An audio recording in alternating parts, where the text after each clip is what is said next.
Sir recording on হয়ে গেছে, আপনি class This call is now being recorded. ঠিক আছে। আজকে আমাদের মনোবিদ্যা তথা সাইকোলজি ক্লাসটি কার্যত শেষ হবে। আজকে যে কটি বিষয় আমাদের গুরুত্বপূর্ণ রয়েছে, পূর্বেও বলেছিলাম যে বিষয়টি অনেক বড় হলেও বেশ কিছু বিষয় আছে যেখান থেকে কোশ্চেন আসে, সেই জায়গাগুলো আমাদের বারবার পড়ে যেতে হবে, ছুঁয়ে যেতে হবে। এরকম একটি বিষয় আজকের আমরা পড়বো, ইন্টেলিজেন্সের চ্যাপ্টারটি, বুদ্ধাঙ্ক বা বুদ্ধিবৃত্তি। ওটাকে সংক্ষেপে কিছুটা আলোচনা হবে, অনেকটাই প্রায় পুরোটাই। শুধু কার্যত যে জায়গাগুলো লাগে সেই জায়গাগুলোকে সংক্ষেপে তুলে ধরা, এই আর কি ব্যাপার। থিওরি বা তত্ত্বগুলোকেও অল্প অল্প করে আলোচনা করা। যে কোনো পরীক্ষাতেই সিলেবাসে মনোবিদ্যা যদি থাকে, আমি আগের দিনও বলেছিলাম যে আমাদের মূলত সবগুলো একটু একটু করে দেখে যাওয়া দরকার, কারণ মনোবিদ্যা তো অবশ্যই এবং অন্যান্য বিষয়ের ক্ষেত্রে একটার সঙ্গে একটা সম্পর্কিত থাকে। শুধু মনোবিদ্যা নয়, ওয়েস্টার্ন ফিলোসফি হোক বা অন্যান্য ক্ষেত্রেও তাই হয়। দেখা যায় একটা বিষয় থাকে কিন্তু প্রশ্ন অন্য জায়গা থেকে মনে হয় আসছে, এরকম ব্যাপার। কিন্তু আসলে তা নয়, আসলে বিষয়টা এরকম যে আমরা বুঝে উঠতে পারি না, বুঝতে পারি না ঠিক, কিন্তু একটার সঙ্গে একটা সম্পর্কিত থাকে। একটা থিওরি আলোচনা করতে গেলে কোনো একজন লকের একটি বিষয় উল্লেখ আছে, কিন্তু সে শুধু সেটাই পড়লেই যে হবে এমন নয়, কারণ ওই বিষয়টি পড়তে গেলে অন্যান্য বিষয়ও হয়। এমন তো ভাবে কোনো দার্শনিক বা কোনো কেউই এরকম ভাবে আলোচনা করেননি যে একটার সঙ্গে একটা অসম্পর্কিত কোনো, তারা যখন কোনো কিছু আলোচনা করতে যান বা কোনো বিষয় যখন আলোচিত হয়, তখন একটার পরে একটা আলোচনাই আসে, মানে ধারাবাহিক ক্রমে আসে। তাই বারবার বলা হয় যে সবগুলোই মোটামুটি একটু করে দেখে যেতে হয়, আর অবশ্যই উল্লেখিত বিষয়গুলোকে বেশি গুরুত্ব আরোপ করে দেখা।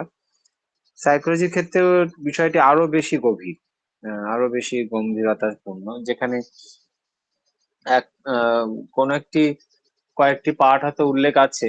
আমি সিলেবাস নির্বিশেষেই বলছি, পিএসসি হোক বা এসএলএসটি হোক। এসএলএসটি ক্ষেত্রে হয়তো সবগুলো একদম ইউনিট সাব ইউনিট তুলে তুলে দেওয়া আছে, পিএসসির ক্ষেত্রে হয়তো মাত্র 2-3টা আছে। তার মানে এই নয় যে এসএলএসটি সিলেবাসে বেশি পড়বার আছে, জায়গা আছে, বেশি পড়তে হবে, আর পিএসসির ক্ষেত্রে কম। মানে ওই কম উল্লেখ রয়েছে, কিন্তু ওই কমের মধ্যেই বাকি সবগুলো সম্পর্কিত আছে। তাই কখনো বলা যাবে না, চ্যালেঞ্জও করা যাবে না যে সিলেবাসের মধ্যে এটা ছিল কিন্তু এটা তো উল্লেখ ছিল না, তাই না? আমাদের গত দিন কিছু উদাহরণ দিয়ে আলোচনা করা হয়েছিল। ইন্টেলিজেন্স বিষয়টিও ঠিক তাই, আজকে যেটা আলোচনা হবে ইন্টেলিজেন্স মূলত আজকের যে বিষয়টি হয়েই শেষ হবে।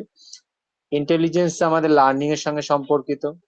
হ্যাঁ, সেখানে ক্ষেত্রেও অনেক জনের নাম আমরা দেখতে পাবো, যে নামগুলো আমাদের অন্যান্য ক্ষেত্রেও লেগেছে। এই জন্য আবার এই ইনস্টিংক্ট থিওরি, যেটা আমি গতদিন একটু আলোচনা করেছিলাম মুখে, এরকম পাওয়ার পয়েন্ট ছিল না, তো আজকে সংক্ষেপেই বলবো, যেহেতু আলোচনা হয়েছে, শুধু এটা ধরে একটু বলবো। এখানে এটা আলোচনা করতে দেখা যাচ্ছে ফ্রয়েডের আলোচনা আসছে, কতদিন উদাহরণটা দিয়েছিলাম, ফ্রয়েডের আলোচনাটা কিন্তু এর মধ্যে চলে আসছে। তাই কখনোই ভাবা যাবে না যে এটা এরকম ভাবে হয়তো উল্লেখ নেই, নাম দিয়ে বাই নেম উল্লেখ নেই, পড়তে হবে না। এই জন্যই সবগুলোই কম বেশি পড়তে হবে, বিশেষ করে গুরুত্বপূর্ণ যেগুলো সেগুলো তো অবশ্যই পড়তে হবে। যেমন সাইকোলজি পড়বো কিন্তু আইকিউ বা ইন্টেলিজেন্স আসবে না এরকম প্রত্যাশা করাও ঠিক নয়, বা জানবো না, এটা অনুচিত। তো আজকে ইনস্ট্যান্ট থিওরিটা বা সহজাত প্রবৃত্তিটা গতদিন বলা হয়েছিল। সহজাত প্রবৃত্তি খুব একটা সহজ বিষয়, অতটা তথ্যনিষ্ঠ বিষয় নয়, আমাদের একটা ধারণা রাখলেই হবে। শুধু বলা হয়েছিল যে দুটো থিওরি সম্বন্ধে জানতে আর কি। আর ইনস্টিংক্ট তা কি বলে, সহজাত প্রবৃত্তিটা কি বলে, এই সম্বন্ধে একটা স্পষ্ট ধারণা রাখা। সহজাত প্রবৃত্তি বলা হয়েছিল যে একটা আমাদের মোটিভেশনের জন্য সহজাত প্রবৃত্তির আলোচনাটা আসে মূলত, কার্যত মোটিভেশনের থিওরির ক্ষেত্রে সহজাত প্রবৃত্তিটা লাগে। মানে একটি ব্যক্তি তার কর্ম সাধনে মোটিভেটেড হয়, তাই না? মোটিভেটেড মানে তার কর্ম উদ্দীপনা বা যে কোনো বিষয়ে উদ্দীপনা বা যে কোনো বিষয়ে তাকে আমরা বলি যে উদ্বুদ্ধকরণ করা। এইটা সে কর্মে উদ্বুদ্ধকরণ হবে কেন? আমি পড়াশোনা করছি, কেউ পড়াশোনা করতে চাইছে না, সে আবার খেলতে চাইছে, এই যে উদ্বুদ্ধকরণ, মোটিভেশনটা, কারো নাচে, কারো গানে, কারো খেলায় কেমন করে হবে, এটা নিয়ে সাইকোলজি ভেবেছিল। তো সাইকোলজি তো আসল ভাবনা এটা নিয়ে সাইকোলজি ভাববে। সাইকোলজি ভাবনাতে তার বেরিয়েছিল মোটিভেশনের আন্ডারে, মোটিভেশনের বিহাইন্ডে, পেছনে সহজাত প্রবৃত্তিও ভূমিকা পালন করে। সেখানে একটি আহ, ছেলে বা মেয়ে বা একটি বাচ্চা বা একটি ব্যক্তি ছোটবেলা থেকে সে দেখা যাচ্ছে শুধুমাত্র অঙ্কন প্রবৃত্তি তার মধ্যে প্রবল, কেন বাকি প্রবৃত্তি গুলো নেই। আবার কারো ক্ষেত্রে দেখা যায় ছোটবেলা থেকে খেলছে, শেখাতে হয়, নট লার্ন বা ফ্রম লার্নড এক্সপিরিয়েন্স, কোনো অতীতের অভিজ্ঞতা থেকে নয়, বা তাকে ট্রেন করা হয়েছে এমন নয়। ছোটবেলা থেকে দেখছে, দেখা যায় যে একটা বাচ্চা শুধু একটা জিনিস বেশি করছে। তো তার পিছনে বলা হয় যে অনেকেই এটা খুব সহজভাবে কমন সেন্সে বলে যে আসলে তার মত বাবা মাও খুব খেলাধুলায় পারদর্শী, খেলাধুলা করতে চান, তাই তার মধ্যেও এই ভাবনাটা চলে এসছে। মানে এটা সহজাত একটা প্রবৃত্তির ব্যাপার কিন্তু আমরা জানতে পারি। আহ তো এই সহজাত একটা প্রবৃত্তি, এই সহজাত প্রবৃত্তির পেছনে আমাদের কিন্তু অবশ্যই আহ, কিছু বায়োলজিক্যাল ব্যাপার রয়েছে, যেমন বাবা মা থেকে আসা ক্রোমোজোমের কথা আমরা জানি। আহ আহ, এই যে ব্যাপার যেগুলো থেকে বাবা মা থেকে আমাদের সৃষ্ট তাদের গুণাবলী চলে আসে, এগুলো আমরা জানি। আহ ডারউইনের তত্ত্ব আর একটি সাইকোলজিক্যাল থিওরি, আমরা চারটা তত্ত্ব আছে, তার মধ্যে দুটো তত্ত্বকে আহ গুরুত্বপূর্ণ হিসেবে এখানে সিলেবাসে রাখা হয় বা আলোচনা করা হয়। ম্যাকডুগালের একটা, আরেকটি মূলত হচ্ছে ডারউইনের। তো তাছাড়া অনেকে অনেক বক্তব্য রেখেছেন, যেমন ম্যাকডুগালের বক্তব্যটা কিছুটা একেবারেই সাইকোলজিক্যাল ভিত্তি, যেখানে তিনি বলছেন যে কি আমরা যে কোনো কিছু করি সেটা বায়োলজিক্যাল ইনেট ঠিকই, জৈবিক ভাবে সহজাত, মানে আমরা জন্মগতভাবে করি, যেমন আমরা খাদ্য অন্বেষণ, মাতৃদুগ্ধপান, আবার অনেক পশু পাখি করে না সেটা।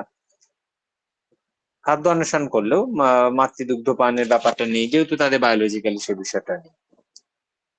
কিন্তু ম্যাকডুগাল এক্ষেত্রে বলছে does not originate form learn experience. McDougall যেটা বলেন শুধুমাত্র এটা অতীত অভিজ্ঞতা থেকে আসে না, আমরা বৌদ্ধিক ব্যাপারটা দিয়ে কাজ করি। মানুষের ক্ষেত্রে অনেক কিছু আছে সহজাত প্রবৃত্তি, নিরাপদ আশ্রয়, দেখা যাচ্ছে অনেক পশু সেটা বোঝে না, কারণ তার সেটা রিজন বা বুদ্ধির দিক থেকে কাজ করে না। তারা পশুরা শুধুমাত্র লার্ন হলেই তারা, মানে ট্রেন্ড হলেই তারা নিরাপদ আশ্রয় যায়। যারা ট্রেন্ড নয় তারা দেখা যাচ্ছে কোনো প্রাকৃতিক দুর্যোগ হলে তারা ওরকম নিরাপদ জায়গায় খুঁজতেও যায় না। তো এরকম কিছু উদাহরণ ম্যাকডুগালের আছে। তাই ম্যাকডুগালের তত্ত্বটা মূলত সাইকোলজিক্যাল থিওরি, যেখানে তিনি তিন প্রকার উপাদানের কথা বলেছেন: পারসেপশন, বিহেভিয়ার, ইমোশন। এছাড়া আরো 18 রকমের বিভিন্ন সহজাত প্রবৃত্তি দিয়েছেন। তার মধ্যে কিছু গুরুত্বপূর্ণ সহজাত প্রবৃত্তি হচ্ছে কিউরিসিটি, আমাদের আমাদের যে জানবার কৌতূহল। এটা এটা কি, এটা কিন্তু রিজন বেসড। আসলে সাইকোলজিক্যালে রিজনের কথা বলে, যে বৈদিক ব্যাপারের কথা বলে, যে শুধুমাত্র আমরা অন্ধের মতো কিছু শিখেছি সেগুলাই যে করছি সহজাত প্রবৃত্তি হিসেবে, প্রতিদিন করতাম অভ্যাসজাত বলে একেবারে মেকানিক্যাল মতো হয়ে গেছে তাই নয়, মেশিনের মতো ব্যাপার নয়। মানে বৌদ্ধিক ব্যাপারটা কিছু থাকে, যেমন কিউরিসিটি, কৌতূহল, একটা উদ্দীপনা, লাফটার, হাসি, তারপরে যৌন কাঙ্ক্ষা, এগুলোকেও কিন্তু তিনি ন্যাচারাল টেন্ডেন্সির মধ্যে অন্তর্ভুক্ত করেছেন ম্যাকডুগাল। ম্যাকডুগালের থিওরিটা হচ্ছে সম্পূর্ণ সাইকোলজিক্যাল বেসিস, মানে বৌদ্ধিক ব্যাপারটা সেখানে থাকে। বুদ্ধি আমাদের ভূমিকা পালন করে কোনো কিছু কর্মে, শুধুমাত্র সহজাত প্রবৃত্তিটা আমাদের আহ ছোটবেলা থেকে শিখে এসেছি বলে, অভ্যাসজাত বলে ওটা করছি তা নয়। এরকম নয়, অনেকে ভাবে যে সহজাত প্রবৃত্তি মানে যেটা করতে করতে অভ্যাস হয়ে গেছে, কমন সেন্স ভিউতে এটা ভাবে। আর তাছাড়া বলছেন যে সার্ভাইভাল বেস্ট বিহেভিয়ার, মানে সংগ্রামের জন্য যে আমাদের আচরণ, সেটা কিন্তু আমাদের একটা বৈদিক, আমরা কোন সময় কোন কাজটা করতে হবে এটা কিন্তু বৈদিক। তাছাড়া সিকিং আউট ফুড, খাদ্য অন্বেষণ। জেমসের থিওরিটা বলা হয়েছিল যে এটা আহ মানুষের আচরণ বা মানুষের যে কর্ম সম্পাদন, হিউম্যান বিহেভিয়ার, মানুষের আচরণ বা কর্ম সম্পাদন, এটা তার সম্পূর্ণভাবে সহজাত প্রবৃত্তির দ্বারাই নিয়ন্ত্রিত হয়, একদম ঠিক। এটা কম বেশি সবাই বলছে। তিনি এখানে মূলত জেমস ভার্সনটা মূলত তিনি সার্ভাইভের উপর গুরুত্ব দিচ্ছেন। জেমস থিওরি, আমরা যদি সহজাত প্রবৃত্তির চারটা থিওরি যাই তাহলে দেখতে পারবো যে জেমস তার মধ্যে একটা সাপোর্টার।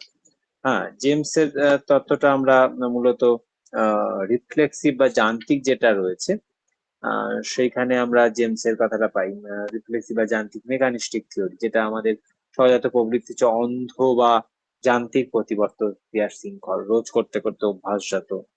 ওয়াটসন বলছেন, সমর্থন করছেন এটাকে, থর্নডাইক করছেন, উইলিয়াম জেমসও করছেন, হার্বার্ট স্পেন্সার। জেমসের থিওরিটাও ঠিক ওরকমই। আহ জেমসের থিওরি তাই কিছু ক্রিটিসিজম আছে।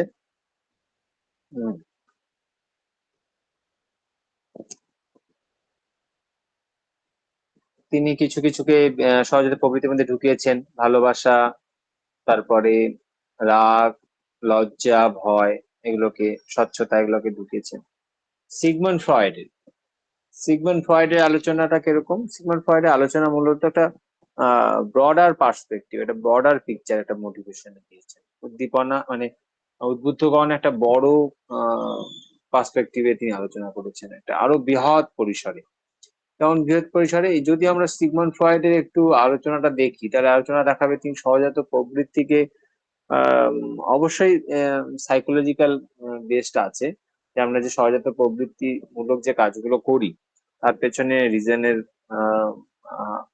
ভূমিকা আছে, বুদ্ধির ভূমিকা আছে। শুধুমাত্র এগুলো অভ্যাসজাত এই এমন নয়, সাহজিক ক্রিয়া বা সহজাত প্রবৃত্তি অন্ধর মতো অনুসরণ করছে এমন নয়, বুদ্ধি আবেগের কথা বলছেন। পাশাপাশি তিনি আবার এটাও বলছেন সেগুলো আবার রিফ্লেক্সও কিন্তু। যেমন এখানে লেখা আছে যে instead of relying on several defined instincts, he suggested that human behavior was driven by only two instincts. Freud মূলত দুটো প্যাটার্নের কথা বলেছিলাম আমি, যে একটা জন্মমূলক প্রবৃত্তি, একটা মৃত্যু ভয়, থ্যানাটস, আর একটি হচ্ছে জন্ম প্রবৃত্তি আর কি, সেটা হচ্ছে এরস। এই দুটো করে ব্যাখ্যা করেছে। তো ফ্রয়েডের আলোচনাটা দুটো মিলেই হয়, কিছুটা রিফ্লেক্সিভের মতো লাগে। তিনি রিফ্লেক্সের কথা বলছেন যে প্রতিবর্তের মতো, আবার পাশাপাশি তিনি বলছেন যে এটা প্রতিবর্তের মতো হলেও এটাতে কিন্তু বৌদ্ধিক ব্যাপারটা রয়েছে। তিনি আনলার্ন কথা বলছেন, মানে পূর্বে যে ট্রেন বা শিক্ষা থেকে যে আমার সহজাত প্রবৃত্তি তা নয়, এটা সাইকোলজিক্যাল বেসও রয়েছে। বায়োলজিক্যালে বলেছিলাম চার্লস ডারউইনের কথা, এটা খুবই সহজ, এটার কোনো আলোচনা এমনিও প্রয়োজন পড়ে না। আমরা কম বেশি যারাই পড়াশোনা করেছি চার্লস ডারউইনের থিওরি তত্ত্ব বইয়ের কথা জানি। তিনি বায়োলজিক্যাল থিওরির কথা বলেছেন। বায়োলজিক্যাল থিওরিতে আমরা জানি কি করে আমাদের বিবর্তনের মাধ্যমে আমাদের হেরিডিটি থেকে আমরা সব পেয়েছি। গতদিন উদাহরণে বলেছিলাম চুল, আমাদের নখ থেকে শুরু করে দাঁত, সব। আরো অন্যান্য বিহেভিয়ারাল ট্রেটস, বিহেভিয়ার মানে আচরণগত, দেখা যাচ্ছে বাবা মার থাকলে সেই আচরণটা সেই বাচ্চাটিও করছে। পাস ডাউন থ্রো হেরিডিটি, আমাদের বংশগতির কারণে চলে এসে, যার পরিবারে দেখা যাচ্ছে বাবা বা কাকা বা মায়ের অল্প বয়সে চুল পাকা দেখা যাচ্ছে, তাদের ছেলেরও খুব ছেলেমেয়ের স্বাভাবিকভাবে হয়। তো এগুলোকে বলা হচ্ছে আর কি সহজাত প্রবৃত্তিও ঠিক। যেহেতু সহজাত প্রবৃত্তি সেই দাঁত চুলের ব্যাপার নয়, সহজাত প্রবৃত্তি যে আমরা যে প্রবৃত্তিমূলক কাজগুলো করি, আমাদের মোটিভেশন, আমরা যে উদ্বুদ্ধকরণ, কেউ গানে দেখা যায় ছোটবেলা থেকে গান হচ্ছে, কেউ পড়াশোনায় হচ্ছে, এই যে এগুলো আসছে কেন? চার্লস ডারউইনের কথা, যে বিবর্তনের ফলে। হ্যাঁ, একটা বায়োলজিক্যাল থিওরি কি বলছে যে বংশগতির মাধ্যমে এটা প্রবাহিত হচ্ছে। বলেছিলাম যেমন জিরাফের কথা উদাহরণ দিয়েছেন, জিরাফ তো প্রথম প্রথম জিরাফ গুলো না উঁচু গাছের পাতা খাবে, তারপরে তো পাতা শেষ হয়ে গেছিল বলে খেতে খেতে গলা উঁচু হলো, কিন্তু তারপরে তার বাচ্চার কেন আবার গলা উঁচু হচ্ছে? তাহলে তো ছোটই হওয়া উচিত, তারপরে না না খেতে পেরে সে ধীরে ধীরে বড় হবে, আলাদা বিষয়। না, জেনেটিক্যালি তার মধ্যে মিউটেশন হয়ে যায়, তারপরে যতই জন্মগ্রহণ করবে সবার ওরকম হবে। তো এইভাবেই আমাদের চলতে থাকে হেরিডিটি অনুযায়ী।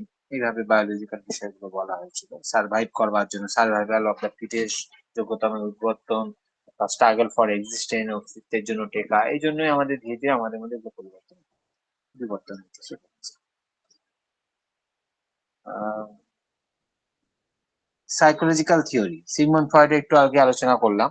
মূলত সাইকোলজিক্যাল থিওরিতে ম্যাকডুগালের আলোচনাটাই আসবে। এটা সিগমন্ড ফ্রয়েড আসলে এখানে একটু গ্যাপ হয়েছে। সাইকোলজিক্যাল থিওরির মধ্যে ম্যাকডুগালের শুরুর আলোচনাটা আসবে। এখানে একটা লাইন হতো যে সাইকোলজিক্যাল থিওরিটা আসলে ম্যাকডুগালের থিওরি। ম্যাকডুগাল আমরা শুরুতেই দেখলাম, ম্যাকডুগাল প্রথমেই বলে দিচ্ছেন যে তার থিওরিটা হচ্ছে কি, তার থিওরিটা কিন্তু আহ, অবশ্যই বায়োলজিক্যালি ইনেট তো ঠিকই আছে, সহজাত প্রবৃত্তিমূলক, কিন্তু তিনি সেখানে কি বলছেন, তিনি সেখানে কিন্তু বুদ্ধির একটা ভূমিকা রাখছেন। বলছেন যে বুদ্ধিগত, এটা একেবারে অন্ধ প্রবৃত্তিমূলক নয়, সামাজিক ক্রিয়া নয় বা অভ্যাসগত নয়।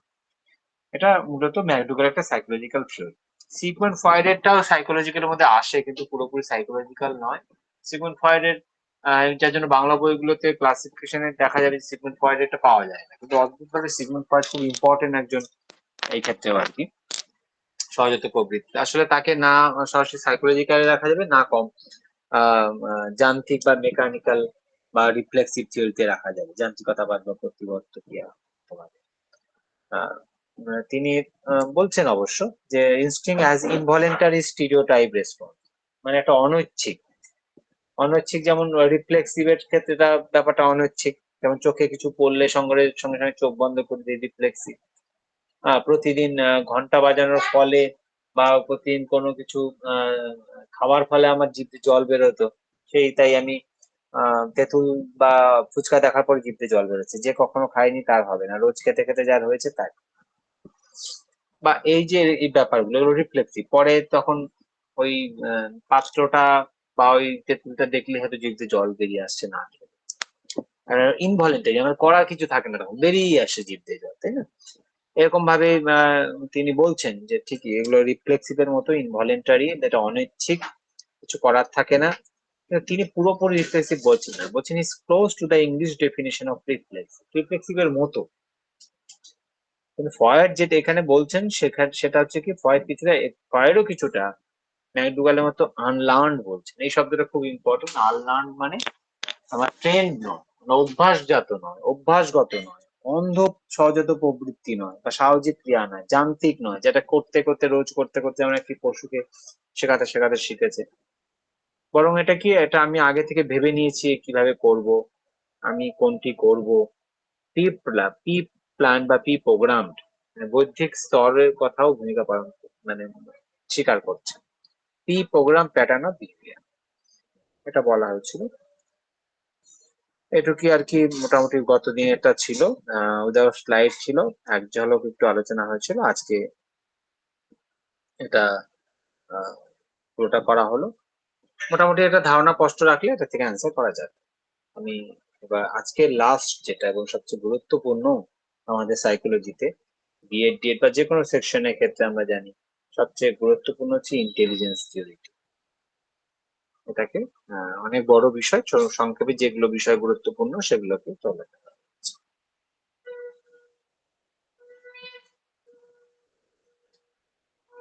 ইন্টেলিজেন্স, ইন্টেলিজেন্সের ডেফিনেশন কি হতে পারে? এই মডিউল গুলো বা পিপিটি গুলো তো পাওয়া হবেই, চোখ রাখলেই হবে। আমি বাংলা করে বলে দিচ্ছি। কিছু কিছু বিষয় আছে যেখানে শুধুমাত্র এখানেই আছে, বাংলা বইও পাওয়া যাবে না। তাছাড়া বেশিরভাগই হয়তো আছে বাংলা, আমি সেটাকেও ইংরেজি তর্জমা করে এখানে করেছি।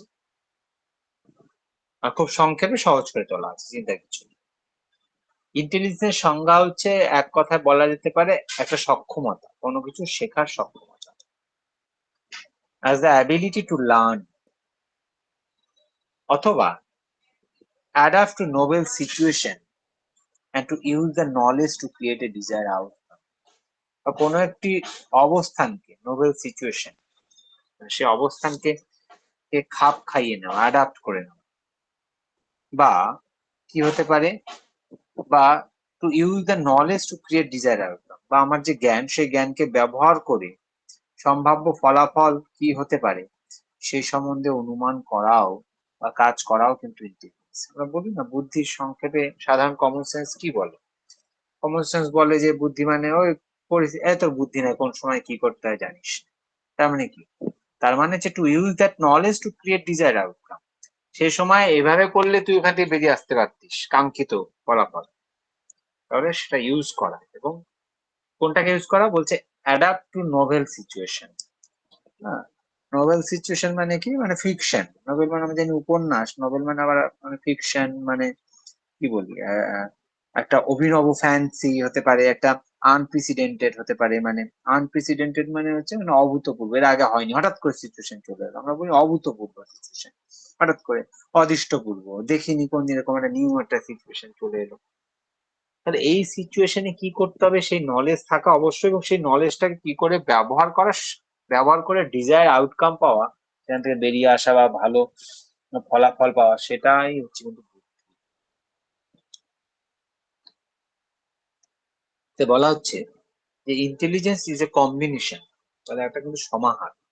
কি কি থাকবে সেখানে, প্রশ্নোত্তরের জায়গা থাকতেই পারে। Intelligence is a combination of, তারপরে বলা হলো স্কিল, তারপরে বলা হলো প্রবলেম সলভিং, তারপরে বলা হলো অ্যাবস্ট্রাক্ট কনসেপ্ট, তারপরে বলা হলো ক্রিটিক্যাল থিঙ্কিং, বা এর মধ্যে দুটো বাদ দিয়ে বলা হলো এবি, বা বলা হলো বোধ, এবং বলা হলো নান, এরকম হতে পারে। তাই আমাদের মাথায় রাখতে হবে যে বুদ্ধি মূলত কিন্তু শুধু আহ যেটা ভাবি আমরা সেটাই নয়, কোনো একটা সমস্যার সমাধান হলো সেটাও নয়, আবার কোনো স্কিলও, কোনো সমস্যার সমাধানও যেমন বুদ্ধি দিয়ে অবশ্যই, ওই যে to adapt the novel situation. আবার স্কিল, স্কিল কেন, to create a desire outcome, কোনো কিছু আমার কাঙ্ক্ষিত ফলাফল পাওয়ার জন্য একটা স্কিল, আমি কোনো একটা কাজ বুদ্ধি দিয়ে কাজ করি, মানে আমি একটা স্কিল খাটিয়ে করি, আমি স্কিল ইন দ্যাট কেস, সেই ক্ষেত্রে দক্ষ, যে এইভাবে আমি কাজটাকে বের করে আনি। আবার শুধুমাত্র সমস্যার সমাধান বা কোনো একটা দক্ষতা তাই নয়, আবার আন্ডারস্ট্যান্ডিং দ্য অ্যাবস্ট্রাক্ট কনসেপ্ট, মূলত মানে ফলাফল না পেতেই কি কি হতে পারে, অ্যাবস্ট্রাক্ট বিমূর্ত একটা ধারণা সে সম্বন্ধে, সেটাও কিন্তু আমাদের বুদ্ধি, কি কি হতে পারে, কি কি এটা না করেই, সিচুয়েশনটাতে অনেকে আছে না করেই সেটা বলে দিতে পারে, বা আমরা প্রত্যেকেই কোনো না কোনো সিচুয়েশনে ভাবতে পারি যে কি হতে পারে, এটাও হয়। তাছাড়াও কি, অবশ্যই ক্রিটিক্যাল থিঙ্কিং। ক্রিটিক্যাল থিঙ্কিংটা কেমন, আমি এর আগেও বলেছি বিভিন্ন, এটা আমাদের ফিলোসফি বিষয় সবাই জানে, বিষয়টি খুব সহজ বিষয়, কিন্তু সহজ হলে অনেকেই বিষয়টাকে এক বাক্যে বলতে পারে। ক্রিটিক্যাল থিঙ্কিং মানে কি হবে যদি অন্যভাবে হতে পারে, আমরা বলি না ক্রিটিক্যাল প্রশ্ন, মানে সহজ যেটা আছে সেটাই ভাবে ভাব, না ও কেন সেই সময় তারা উপস্থিত ছিলেন, তারা তো উপস্থিত থাকার কথা না, এই যে আমরা যে বিভিন্ন আলোচনাগুলো করছি কোনো একটা ঘটনা নিয়ে, এগুলো কিন্তু সবই ক্রিটিক্যাল থিঙ্কিং থেকে। তাহলে ক্রিটিক্যাল থিঙ্কিং একটা রোল আছে, তারা কেন ওখানে, সহজ ভাবে কেউ বলবে আরে থাকতেই পারে তারা ওখানে করলো, কেউ বলছে না তারা না, তারা জানলো না, না থাকলেই বাকি, বা অন্য কেউ কি থাক সেই সময় ছিল না, এই যে ভাবনাগুলো সবই ক্রিটিক্যাল, মানে সূর্য পূর্ব দিকে ওঠে, যদি আমরা সবাই অ্যাজ ইট ইজ মেনে নিচ্ছি, তাহলে it is not a critical thinking. Critical thinking মানে আবার এটাও নয় তাহলে সূর্য পশ্চিম দিকে ওঠে বলা, সেই বলাটা নয়, তাহলে সূর্য পশ্চিম দিকে উঠলে কি হতে পারতো, এই যে ভাবনাটা, অন্যথা হলে কি হতে পারতো, এই রকম ভাবনাটা হচ্ছে ক্রিটিক্যাল। অন্যভাবে ভাবা, অন্যভাবে হলে কি হতে পারতো, তারপরে শেষ অব্দি প্রমাণ করা যে না ওভাবেই হবে, এভাবে হবে। কিন্তু ক্রিটিক্যালি ভাবতে হবে, যেমন ভাবে বলছে তেমন ভাবেই ভাবা। এসবই আমাদের বুদ্ধির দ্বারা হয়, বুদ্ধির কাজ না হলে আমরা এভাবে ক্রিটিক্যাল থিঙ্কিং করতে পারি না। দ্বিতীয় বিষয়টা হচ্ছে এই বুদ্ধির পরিমাপ। এবার দেখা যাচ্ছে যে বুদ্ধির পরিমাপের প্রয়োজন পড়লো সাইকোলজি, কেউ কেউ আহ বুদ্ধি দেখা যাচ্ছে যে যে যে পর্যায়ে সে পর্যায়ের সমাধান করতে পারছে না, মানে যে বয়সে, যার কাছে যেটা হচ্ছে ডিজায়ার্ড আউটকাম সে সেটা পাচ্ছে না। আবার দেখা যাচ্ছে খুব কম বয়সী, তার কাছে সেটা প্রত্যাশাই করা যায় না, সে কিন্তু খুব সুন্দরভাবে সমাধান করে দিচ্ছে। তাই তার জন্য কি প্রয়োজন পড়লো, তার জন্য কিন্তু পরিমাপের প্রয়োজন পড়লো। তাই বলা হচ্ছে যে intelligence is measure using a standardise intelligence quotient. তাই বুদ্ধিও মাপা হচ্ছে, সেই বুদ্ধি মাপাটাকে বলা হচ্ছে বুদ্ধাঙ্ক, ইন্টেলিজেন্স কোশেন্ট। এই কোশেন্ট শব্দটার অর্থ আমাদের একটু জেনে দরকার। আমরা এমনি তো সহজভাবে মানে জানলেই হতে পারে, কিন্তু তাতে হয় কি, আমরা যদি এভাবে ভেঙে ভেঙে না বুঝে পড়ি, মুখস্থ করি, তাহলে আমাদের মনে থাকে। হ্যাঁ, অনেকে উচ্চারণটা ঠিকঠাক হঠাৎ করে করতে পারে না, দেখা যায়। কোশেন্ট শব্দটার অর্থ হচ্ছে একটা অনুপাতিক হার বা একটা ভাগফল। এইটাকে কি বলা হয়? Result obtained by dividing one quantity by another. একটাকে একটা দ্বারা ভাগ করার ফলে যেটা পাই। যেমন 6কে 2 দিয়ে ভাগ করার ফলে 3 পাই। 3 ভাগফল, এটা একটা কৌশল বা অনুপাতিক হার। মানে অনুপাতিক আবার কেন বললাম? 6কে 2 দিয়ে ভাগ মানে 6কে 2 অনুপাতে ভাগ করা হচ্ছে। আমরা জানি অনুপাতই আবার ভাগ। অনুপাতটাকে আমরা কিভাবে করতাম ছোটবেলায় অঙ্কগুলো? অনুপাতটাকে ভাগ আকারে করতাম। 6:2 থাকে, তাহলে 6 কে আমরা 2 দিয়ে ভাগ করলে 3 পাচ্ছি। তাহলে 3, তাহলে কি করা হচ্ছে 2 দিয়ে, তাহলে 6:2 থাকলে 2 দিয়ে 6 কে ভাগ করলে 3, 2 দিয়ে 2 কেও ভাগ করলে 1, তাহলে এখানে 2টা হচ্ছে কমন, 2টা হচ্ছে যার দ্বারা ভাগ করা হচ্ছে। এইভাবে আমরা ভাগফল বা অনুপাতকে বুঝতে পারি। মোট কথা কোশেন্ট হচ্ছে একটা ভাগফল বা একটা আনুপাতিক হার। এইবার বুদ্ধি যে পরিমাপ করব, বুদ্ধি পরিমাপের ফলে একটা ভাগফল বেরোবে, সেটা হবে আমার বুদ্ধির পরিমাণ। এটা নিয়ে অনেক তত্ত্ব আছে, অনেকবার চেঞ্জ হয়েছে একই বিষয়, শুধুমাত্র কখনো প্রশ্নের প্যাটার্ন, কখনো স্কেল চেঞ্জ হয়েছে, কখনো পরিমাণটা চেঞ্জ হয়েছে, সেটা একটু সংক্ষেপে আলোচনা বলা হচ্ছে। Which is a series of question that can be taken with a psychologist. একগুচ্ছ কিছু কোশ্চেন দেওয়া হলো, সিরিজ অফ কোশ্চেন, যেটা একজন সাইকোলজিস্ট, একজন সাইকিয়াট্রিক, একজন মনোবিদ প্রশ্নগুলোকে করবে। এমন নয় যে কোনো একটা সিলি বা সাধারণ কোশ্চেন আমরা যে কোনো একটা কোশ্চেন করলাম, একটা 1 এর কোশ্চেন, তাহলে এর দ্বারা বের করবো সে সে 1 এর, সে যদি 3 কোশ্চেন পেয়ে যায় তাহলে সে 3 স্ট্যান্ডার্ড এইভাবে বেরবো। এত সহজ নয় বিষয়টাও। আবার এটাও ঠিক যে ওইভাবে করলেও ভুল হওয়ার কথা নয়। কেননা যেভাবে যখন বই বা কারিকুলাম বা পাঠ্যপুস্তক তৈরি হয়, তখন কিন্তু নিছকই তৈরি করা হয় না। তাই কখনো এরকম হয় না যে 7 এর ছেলে কোনোটাই, কেউই 7 এর অঙ্কটা পারছে না। হয়তো কিছুজন পারছে, কোনোবার হয়তো একটু উন্নত মান করা হলো, কিন্তু পারছে না এমন হতে পারে।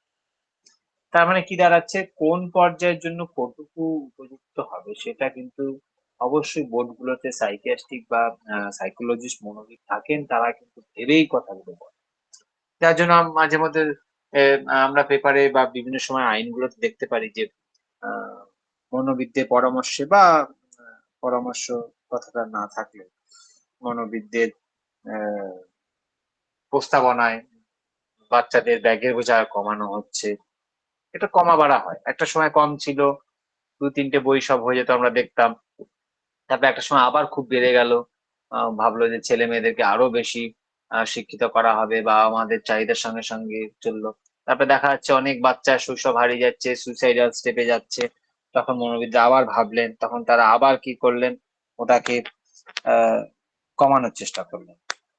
এই যে ভাবনাগুলো, এই ভাবনাতেই কিন্তু ধীরে ধীরে আহ আমাদের এই আইকিউ পরিমাপের প্রয়োজন পড়লো। মানে অর্থাৎ সাইকোলজিস্টদের উপস্থিতিতেই কিন্তু এই জিনিসগুলো হয় তাদের ভাবনা। একজন 8 বছরের ছেলে মেয়ের জন্য কোনটুকু উপযুক্ত হবে, নিছকে একটা বই এমন ঢুকিয়ে দেওয়া হলো এমন নয় কিন্তু। হঠাৎ করে নিশ্চয়ই উচ্চ মাধ্যমিক স্তরের যে কাব্যটা থাকে, নিশ্চয়ই সেটা 5 এর ছেলে মেয়েদের থাকে না, 5 এর উচ্চ মাধ্যমিকে থাকে না। হম তো এটা মাথায় রাখতে হবে। তো কি বলা হচ্ছে, the best produce A score can be compared to the average for the population. বলা হচ্ছে দ্য টেস্ট প্রডিউসড, এই পরীক্ষাটা কি করে, পরীক্ষাটা কিছু স্কোর আমাদের বের করে, মানে আমাদের যারা ব্যক্তিরা এই পরীক্ষায় যায় আর কি, যেটাকে কিসের সঙ্গে তুলনা করা যায়, can be compare to the average for the population. মোটামুটি ভাবা যেতে পারে যে স্কোরটা বেরোলো সেটা মোটামুটি গড় জনসংখ্যার সবার এরকমই বুদ্ধিটা আছে, হুইচ ইজ ইউজুয়ালি 100 ভাবা হয়েছে, মোটামুটি 100 ধরা হয়। হ্যাঁ, তাহলে এই 100টাকে স্কেলের একটা মানদণ্ড ধরে, অ্যাভারেজ ধরে, যেটা মোটামুটি সবার থাকবে, গড় জনসংখ্যার থাকবে, একটা স্কোর বেরোবে, আর এমন কোশ্চেন করা হয়েছে যে সবাই অনায়াসে পারছে। তারপরে কম বেশি হলে সেটা অনুযায়ী বুদ্ধি কম বা বেশি বলা হচ্ছে, আইকিউ কম বা বেশি।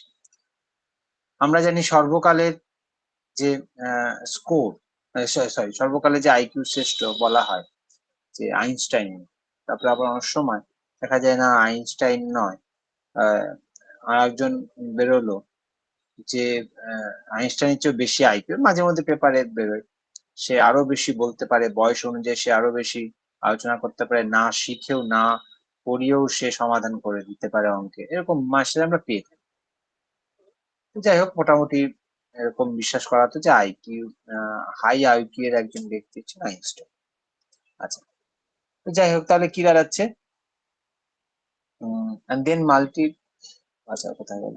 হ্যাঁ, এবার হচ্ছে আইকিউ এর ক্যালকুলেশনটাকে বলা হচ্ছে। The score is calculated using the equation IQ. আইকিউটা কি করে পরিমাপ করা হয় এটা আমরা সবাই জানি, কিন্তু আমরা হয়তো এতটাই সহজ করে পড়েছি, অতটা হয়তো তথ্যনিষ্ঠ করিনি। এখন আমাদের প্রশ্ন উত্তরের দিকে লক্ষ্য রেখে এটা পড়া হচ্ছে। আইকিউটা পরিমাপ করা হয় mental age by chronological age. Mental age মানে মানসিক বয়স, আর ক্রনোলজিক্যাল এজ এর আবার অনেকগুলো শব্দ আছে। ক্রনোলজিক্যাল এজ মানে ক্রনোলজি মানে ধারাবাহিক, যেমন ইতিহাসের ক্রনোলজিক্যাল আমরা এরা পড়ি, 1901-এ কি হলো, 2-এ হলো, এটাকে বলা হয় ক্রনোলজি। এই যে যেহেতু পরপর আসে ধারাবাহিক, তাই এটাকে ক্রনোলজিক্যাল এজ বলে। আসলে এটাকে বলে, অনেকে বলছেন ফিজিক্যাল এজ, শারীরিক বয়স, যেহেতু শারীরিক বয়সটা 1 বছর পর 2 বছর এভাবে হচ্ছে। আবার এটাকে অনেকে অ্যাকচুয়াল এজ বলছে, প্রকৃত বয়স বলছে, বা ন্যাচারাল এজ বলছে, প্রকৃত বয়স, যে কোনো একটা হতেই পারে। তাহলে মোটটা দাঁড়াচ্ছে যে শব্দটা রাখা যায় সিএ, ক্রনোলজিক্যাল এজ। আর মেন্টাল এজ কি মানসিক বয়স, সেটা বৌদ্ধিক বয়স, এটা একটাই মোটামুটি শব্দ আছে। এইবার বলা হচ্ছে এটাকে মানসিক বয়সকে আমাদের শারীরিক বয়সে ভাগ করতে হবে, দেন মাল্টিপ্লাই দ্যাট নাম্বার বাই 100, 100 দিয়ে ভাগ করতে হবে। এটা আমরা সবাই জানি, এত বেশি আলোচনা এই জায়গাটা যাবো না। ব্যাপার হচ্ছে যে মানসিক বয়স আর শারীরিক বয়সের সংজ্ঞা নিয়ে এবং কোন কোশ্চেন গুলোর দ্বারা তার মানসিক বয়স নির্ধারিত হবে, এটা নিয়ে এর ইতিহাসের অনেকগুলো পট পরিবর্তন আছে, অনেকগুলো থিওরি আছে, এক একজন এক এক বলছে। মোটামুটি পরীক্ষাটা একই থাকছে, রিমেন আনচেঞ্জ, মোটামুটি একই থাকছে, কিন্তু মানে কোন প্রশ্নগুলোর উত্তরের নিরিখে তার কতটা মানসিক বয়স হবে, স্কেলটা কত পরিবর্তন হবে, এই নিয়ে কিন্তু কি দেখা যাচ্ছে, বিভিন্ন পরিবর্তনশীলতা দেখা যাচ্ছে। For example, if a person has a mental age of 12, যদি দেখা যাচ্ছে একজন ব্যক্তির মেন্টাল এজ মোটামুটি 12 স্ট্যান্ডার্ডে কোশ্চেন গুলো অ্যান্সার দিতে পারে, যেগুলো প্রত্যাশিত তার কাছে, expected from him or her, but is 10 years old, 10 বছর বয়সী, 10 বছর বয়সী 12 বছরের স্ট্যান্ডার্ডে কোশ্চেন গুলো দিতে পারছে। দেন ইউ ডিভাইড, মানে এটাকে ভাগ করতে হবে, তাহলে কিভাবে? 12/10, 12কে 10 দিয়ে ভাগ করতে হবে, 12 স্ট্যান্ডার্ড দিতে পারছে, মানে 12 তার মেন্টাল এজ, তার প্রথমে উপরে, ওটা বেশি হয় কথা হয়, কিন্তু অনেক সময় অনেকের কম হয়, তাই ওটা আবার অনেক সময় কম হয় মানসিক বয়স, শারীরিক বা প্রকৃত বয়সের চেয়েও। তাই বলছে যে 12/10, 10টা প্রকৃত বয়স, তাকে 100 দিয়ে গুণ করতে হবে, তাহলে অনুপাতটা বেরোবে 100 দিয়ে, শতাংশে আমরা যেমন করি। তাহলে তাহলে সেটা করলে যেটা বেরোবে সেটাই হবে একটা IQ, which would result in an IQ of 100, 120 একটা আইকিউ, ভালো বুদ্ধি। এইভাবে পরীক্ষা ভাগ করে আমরা করে থাকি। এবার আমরা ধীরে ধীরে একটা টেস্টের আছে, টেস্ট গুলো প্রকার, মানে কটা টেস্ট আছে, অনেকগুলো টেস্ট আছে, তার মধ্যে কয়েকটি উল্লেখযোগ্য টেস্টে আমরা আলোচনা সংক্ষেপে করব। তারপরে সময় থাকলে কি কি সাইকোলজি থেকে কোশ্চেন কেমন কি হতে পারে সেগুলো নিয়ে একটু করা যাবে। সিমে বিনেট টেস্ট আমাদের প্রথম যে গুরুত্বপূর্ণ টেস্ট। প্রশ্ন হলো, এই সিমে বিনের আগে কি কোন রকম কেউ টেস্ট দেননি, এই ভাবনাটা কিন্তু করা যাবে না। তত্ত্ব অনুযায়ী বা বইতে থাকা অনুযায়ী অনেক বইতে হয়তো প্রথমে এটা দিচ্ছে, কিন্তু বলেও দেওয়া থাকে যে তিনি যে বিনেট মানে সিমন এবং বিনেট এরা যে দুজনই প্রথমে যে টেস্ট করেছেন এমন নয়, তার আগেও অনেকেই চেষ্টা করেছেন। আমরা মোটামুটি জানি সর্বপ্রথম মনোবিদ স্টার্ন, যদি খুব ভুল না হয়ে থাকে STRN স্টার্নই কিন্তু বুদ্ধাঙ্ক নির্ণয়ের ইঙ্গিত দিয়েছিলেন। প্রশ্নোত্তর একটা জায়গা দেখো, আমাদের সিলেবাসের মধ্যে নেই স্টার্নের থিওরি বা নাম, থিওরি আলাদা ওনার কিছুই নেই এরকম করে নেই, কিন্তু তার নামটা গুরুত্বপূর্ণ হয়ে গেল। প্রশ্নোত্তরে হয়তো ওটাই থাকতে পারে, বলতে পারবে না, চ্যালেঞ্জ করতে পারবে না, এটা তো সিলেবাস, প্রত্যেকটা লাইন তো আর সিলেবাসের মধ্যে থাকবে না। স্টার্ন হচ্ছে কি বলছেন, স্টার্ন যেহেতু প্রথম কিন্তু বুদ্ধাঙ্ক নির্ণয়টা ইঙ্গিত দিয়েছিল, যদিও তিনি বিভিন্ন পরীক্ষা নিরীক্ষার মাধ্যমে বুদ্ধাঙ্ক নির্ণয়টা করেন। 1916 সালে আমেরিকা স্ট্যানফোর্ড বিশ্ববিদ্যালয়ের অধ্যাপক টারম্যান এবং তার সহযোগী মেরিল যে পদ্ধতিটা দেয় সেটাই সবচেয়ে বেশি ব্যবহার হচ্ছে। তার আগে স্টার্ন সবার আগে একটা ইঙ্গিত দিয়েছিলেন। তাহলে বিনে সিংহ কি বলেন? বিনে সিংহ কিন্তু প্রথম প্রথম স্টার্ন উদ্যোগ নিলেও প্রথম বিনে সিংহ কিন্তু সেই কাজটা করলেন। বিনে সিংহ কি করলেন? আমরা বিনে সিংহ 1905 সালে আমরা নাম দেখতে পাচ্ছি দুজনের নাম। First tool for the assessment of intelligence was aim to detect and support children with special need. তারা শিশুদের বিশেষ চাহিদা কে নির্ণয় করবার জন্য এবং সমর্থন করবার জন্য, যে শিশুদের যে চাহিদা রয়েছে সেগুলোকে পরীক্ষা করবার জন্য তারা প্রথম কিন্তু টুল বা একটা যন্ত্র মানে একটা পদ্ধতি আবিষ্কার করলেন। টুল মানে কোনো যন্ত্র না, এখানে পদ্ধতি, সেটাই হচ্ছে সিনেবিন টেস্ট। 1905 তারা প্রথম চেষ্টা করলেন। কি করলেন? ফরাসি মনোবিদ অ্যালফ্রেড বিনে, তার আগেও কেউ করেনি যে এমন নয়, অনেকে আছেন যেমন গ্যালটন, ক্যাটল, তারপরে এবিংহস, এরাও কিন্তু নানা চেষ্টা করেছিল, আমাদের ইতিহাস তাই বলে, দরকার নেই। আলফ্রেড বিনে বিশেষভাবে উল্লেখযোগ্য। তিনি কি করলেন? যারা those who are lagging behind, বা যারা হচ্ছে মানে due to the lack of intelligence lagging behind, পিছিয়ে পড়ছে সব মিউনিসিপাল স্টুডেন্ট গুলো, মিউনিসিপ্যালিটির ছাত্রগুলো, তাদের তাদেরকে ডিটেক্ট করে, তাদেরকে আইডেন্টিফাই করে, বলা হচ্ছে না to detect support children special need. আর বিশেষ চাহিদা মানে এখানে একটু অন্য অর্থই ভাববো। আমরা জানি সকলে, আমরা সব প্রতিবন্ধী, বিকলাঙ্গ এই শব্দগুলো আগে বাংলা যেমন ব্যবহার হতো এখন আর হয় না, ইংরেজিতেও তেমনি স্পেশাল চাইল্ড বলা হয়, ডিজেবল বলা হয়। ডিজেবল কথাটা খুব বাজে শোনায়, এখন তো আরো ভালো শব্দ প্রয়োগ হয়, সেটা হচ্ছে divyang, organ of the divine, divinity একটা ব্যাপার আছে, ডিভাইন অর্গানের কথা বলে, দেবতার কথা বলে। তো যাই হোক, সেটা আলাদা বিষয়, তো শব্দ মানবিক ব্যাপার। ব্যাপার হচ্ছে যে তাহলে কি স্পেশাল নিড মানে এখানে বুঝতে হবে যে বিশেষ চাহিদা মানে আর আসলে যারা পিছিয়ে পড়ছে তাদেরই বড়। এটা কিন্তু স্পেশাল নিড মানে ভাবা যাবে না যেটা ভালো ছাত্র। এটা পিছিয়ে পড়া ছাত্রদের চিহ্নিত করার জন্য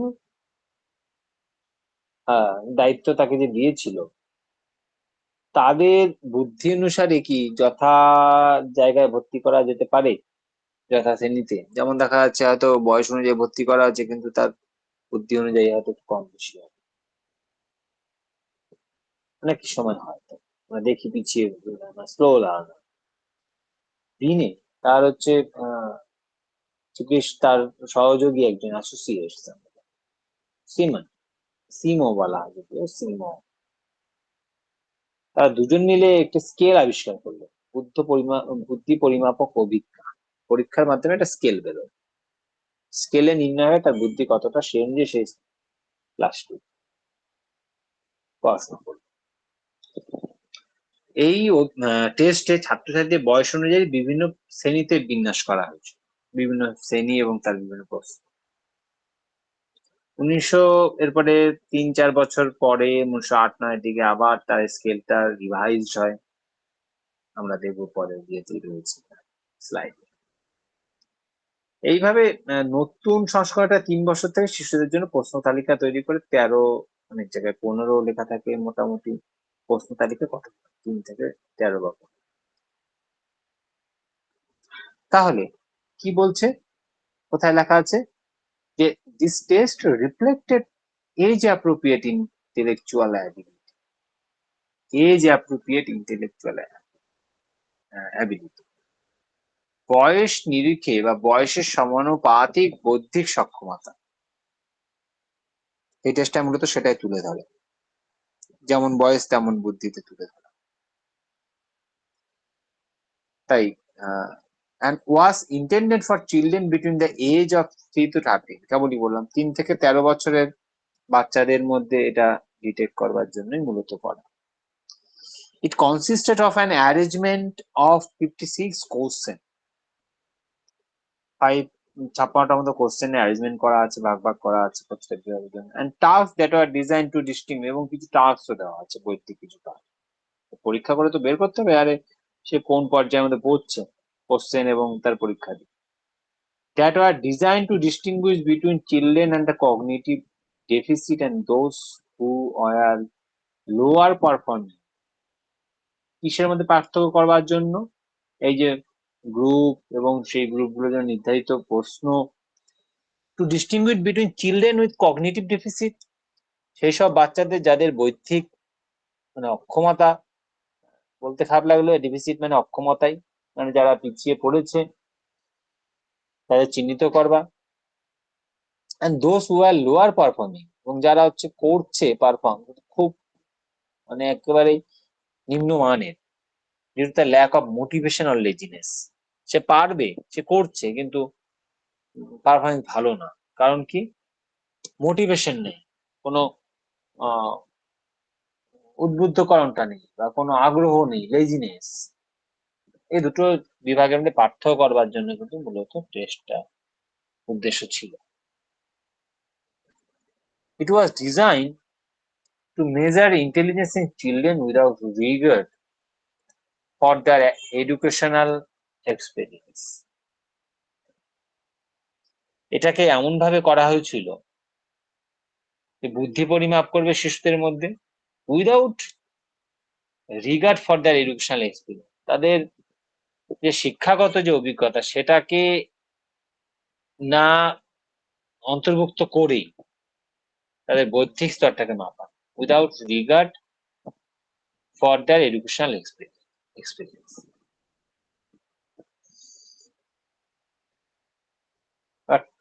টারমান মেরিল টেস্ট, এটা আমরা একটু দেখি। টার্মাল মেরিল টেস্ট কি বলছে? টার্মাল মেরিল টেস্ট, এখানে দুটো নাম আমরা বুঝতেই পাচ্ছি। তারপরে দেখা যাচ্ছে বিনোসিমের অভিজ্ঞাটি কি হলো, একটু পরিবর্তন ঘটানোর প্রয়োজন।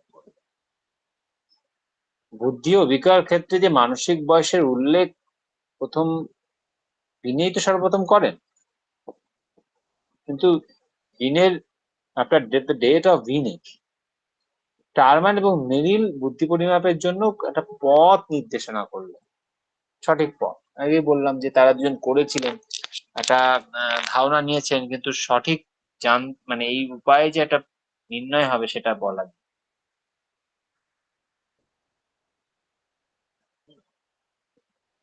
তাই টারমান এবং মেরিল দুজন তারা কি করলেন, এই রাস্তাটা দিলেন।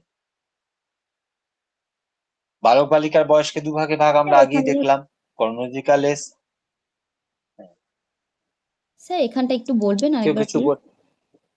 হ্যাঁ হ্যাঁ বলছি যে অধ্যাপক বা বিনে মানে সাইকোলজিস্ট বিনে, ফরাসি মনোবিদ আলফ্রেড বিনে, তিনি কি করলেন, বুদ্ধি ও বিকার ক্ষেত্রে মানসিক বয়সের উল্লেখ তো করলেন সর্বপ্রথম, বুদ্ধি পরিমাপের সঠিক পথটির নির্দেশ দিয়েছিলেন।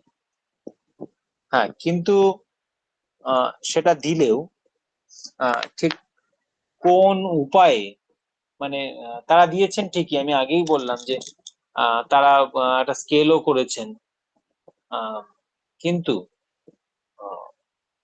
কোনো একটা উপায় মানে সঠিকভাবে একটা যান্ত্রিক ভাবে যে করা যাবে এবং নির্ভুলভাবে সেটা কিন্তু সক্ষম হন।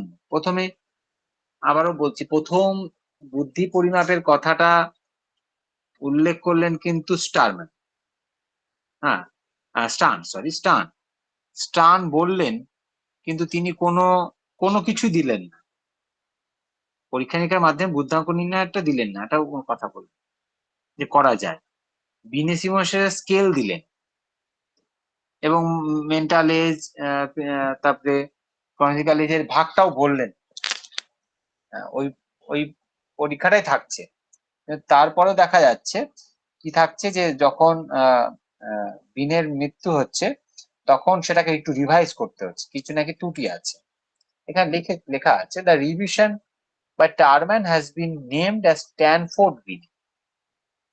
টারম্যান করলেন ওটাকে রিভাইজ, কিছুটা স্কেলটা আমাদের একটু রিভাইজ দরকার। কত, মূলত বয়সটা আমরা দেখতেই পাচ্ছি, বয়সের ব্যাপারটা কত থেকে কতর মধ্যে, এটা আগে ছিল 3 থেকে 13।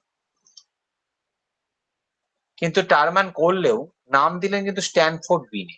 তার কারণ কি, ওই যে ইউনিভার্সিটি যেহেতু ছিল স্ট্যানফোর্ড ইউনিভার্সিটি, সেটাকে সম্মান দেওয়ার জন্য রাখা হলো স্ট্যানফোর্ড বিনে। সে কাজ করতেন স্ট্যানফোর্ডে, এবং বিনের যেহেতু মূল তত্ত্বটা, শুধু তিনি একটু স্কেলটাকে একটু এদিক ওদিক করলেন, তার মানে তো পুরো নামটা দেবেন না, চেঞ্জ করে যেন স্ট্যানফোর্ড বিনই রাখলেন।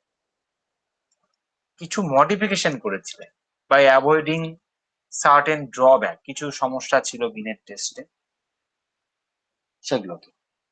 বুদ্ধি পরিমাপ করতে গেলে বিনে উদ্ভাসিত অভিজ্ঞতাকে প্রয়োগ করে মানসিক বয়স নির্ধারণ করতে হবে, ঠিক। কিন্তু কিছু ত্রুটি এখানে বেরোচ্ছিল, তার জন্য তিনি সেটাকে চেঞ্জ করে নামটাকে চেঞ্জ করলেন। 1937 টারম্যান আবার রিভাইজ করলেন স্ট্যানফোর্ড বিনেট টেস্টটাকেই আবার রিভাইজ করলেন, রিভাইজটাকে আবার রিভাইজ করলেন। তখন যার সহযোগিতা নিলেন অনেকটা রিভাইজ হলো মেরিলেন, এবং তারা দুজন মিলে স্ট্যানফোর্ড টেস্টটাকে রিভাইজ করে দুজন মিলে একটা প্রকাশ করলেন।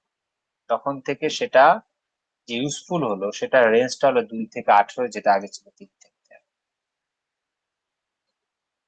তাহলে বিনের মতে যে বুদ্ধি মোটামুটি একই থাকে, বুদ্ধির স্কেল দিলে 3 থেকে 13। তারপরে বিনের সিমের অভিজ্ঞতার কিছু যে ত্রুটি আমাদের হয়তো লাগবে না, তবুও বলে রাখি, আমাদের মনে তো সবসময় আগ্রহ জন্মায়, আর আমিও সেটাকে অ্যাপ্রিসিয়েট করি, জানা উচিত কি এমন কিছু ত্রুটি হলো। যেমন মানসিক বয়সের ক্ষেত্রে আর কি, বিনে বলছে যে বুদ্ধির পরিমাপ করতে মোটামুটি সমর্থ হননি, মানে এটা বলা যেতে পারে। তিনি বলেছিলেন মানসিক বয়সের কথা বলেছেন, শারীরিক বয়স, বুদ্ধি পরিমাপ করতে সমর্থন হয়নি। বুদ্ধিকে পরিমাপ করতে গেলে সংখ্যার দ্বারা তো প্রকাশ করতে হবে, কিন্তু কোনো সংখ্যা তিনি প্রয়োগ করতে পারেননি। কিন্তু শুধু মানসিক বয়স, শারীরিক বয়সের প্রসঙ্গগুলো এসেছে। অভিজ্ঞা বলতে যা বোঝায় আর কি, সেটা মানে বিনের ভাষায় কোন শিশুকে স্বাভাবিক বুদ্ধি সম্পন্ন বা স্বাভাবিক অপেক্ষা কম, এইটা তিনি এটা বলা যেতে পারে যে তার মানসিক বয়সের প্রশ্নোত্তরে পাড়ার নিরিখে, কিন্তু কোনো সংখ্যার দ্বারা যে নির্ণয় হবে, এই সংখ্যাটা কিন্তু আসলে পরে এসেছিল। এই যে মূলত টারমান মেইরের অভিক্ষায় 100 দিয়ে ভাগ করে সংখ্যাটা যে বেরোলো, তখনই মূলত তার আগে সিএ আর এম এর ব্যাপারটা ছিল, মানসিক বয়স, শারীরিক বয়স, এইটুকু শুধু। তিনি এইটুকুই বলতে পারতেন যে কোন শিশু স্বাভাবিক বুদ্ধি সম্পন্ন নাকি স্বাভাবিক অপেক্ষা কম বা বেশি, এটা তার প্রশ্নের নিরিখে। তিনি আসলে এই যে মেন্টাল এজ এবং যে ইন্টেলিজেন্স, সেটাকে একই মনে করতেন। কিন্তু আমরা তো জানি যে মেন্টাল এজ এই ইন্টেলিজেন্স পরিমাপের একটা কি স্ট্রেয়ার হলেও, একটা পথ হলেও, বা একটা পদ্ধতি বা একটা পদক্ষেপ হলেও, বুদ্ধি থেকে কিন্তু তা সম্পূর্ণ সেপারেট, ভিন্ন। মানসিক বয়স আর বুদ্ধি এক নয়। এই জায়গাগুলো কিছু কিছু ত্রুটি ছিল তার ভাবনাতে, এই জন্যই মূলত টারম্যান এন্ড মেরিল পরবর্তীতে যেহেতু অনেকটাই চেঞ্জ হলো মেইলের সহযোগিতা নিলে, তখন আর কোনোভাবেই স্ট্যানফোর্ড আর বিনের নাম ছিল না। বুদ্ধি ও মানসিক বয়সকে অভিন্ন বা ইনসেপারেবল ভাবা, এটা একটা বড় সমস্যা। তার জন্য কিন্তু তিনি কোনো সংখ্যা পরিমাপ করতে পারেন, কারণ মেন্টাল এজও যা ইন্টেলিজেন্সও তা। আর আমরা ইন্টেলিজেন্স পরিমাপের ক্ষেত্রেই তো মেন্টাল এজ ব্যবহার করছি, তাহলে দুটো তো যদি একই হয় তাহলে ইকুয়েশন এদিক ওদিক রাখার তো ওরকম কোনো মানে নেই, তাহলে সরাসরি ইকুয়েট করে রাখলেই তো হয়। কারণ আমরা তো দেখছি যে আইকিউ সমান সমান উপরে মেন্টাল এজ, তারপরে নিচে ক্রনোলজিক্যাল এজ দিয়ে ভাগ করে 100 দিয়ে দেবো, আর সেখানে তিনি বলছেন দুটো এক, তাই তিনি কোনো সংখ্যা প্রয়োগ করতে পারেননি। এই বুদ্ধাঙ্ক বা বুদ্ধির যে অঙ্কের প্রকাশ তিনি করতে পারেন, এটা ত্রুটি ছিল। তো টারমান মেরিল তাহলে কি করলেন, তারপরে রিভাইজ করে শেষ অবধি কি দাঁড়ালো, এখানে অনেক ইনফরমেশন আছে, 2 থেকে 18 অবধি করলো। তাহলে 1916 সালে স্ট্যানফোর্ড বিশ্ববিদ্যালয়ের যে প্রফেসর যে টারমান এবং তার যে অ্যাসোসিয়েট মেরিল সংস্কার সাধন করলেন। টেস্টটিতে যে 2 বছর থেকে শুরু করে 15 বছরের জন্য ভ্যারিয়াস যে ব্রাঞ্চ অফ কোশ্চেন সেটা কিন্তু গঠন করলেন, 2 থেকে 15, আবার কোথাও 2 থেকে 18 লেখা থাকছে, তিনি করলেন তারা। টারমান এন্ড মেরিলের যে টেস্টটি সর্বপ্রথম কিন্তু আইকিউ পরিমাপের একটা সঠিক সুস্পষ্ট একটা পদ্ধতি, যেখানে এটা আনুপাতিক হারে প্রকাশিত হচ্ছে।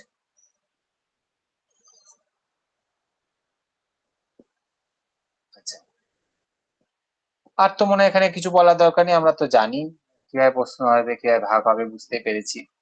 ওইগুলোতে দেখলে আমরা বিভিন্ন ভাগগুলো পাবো। এবার আর একটা টেস্ট রয়েছে, হ্যাঁ 1937 সালে, আবার এটা অনেকবার সংশোধন হয়েছে, যদিও এগুলো আমাদের অত লাগে না। 1937 সালে টারমান মেরিলও আবার তাদের অভিজ্ঞতারও কিছু সংশোধন ও পরিমার্জন করেন, তারা নিজেরাই বলেন কিছু ত্রুটি আছে।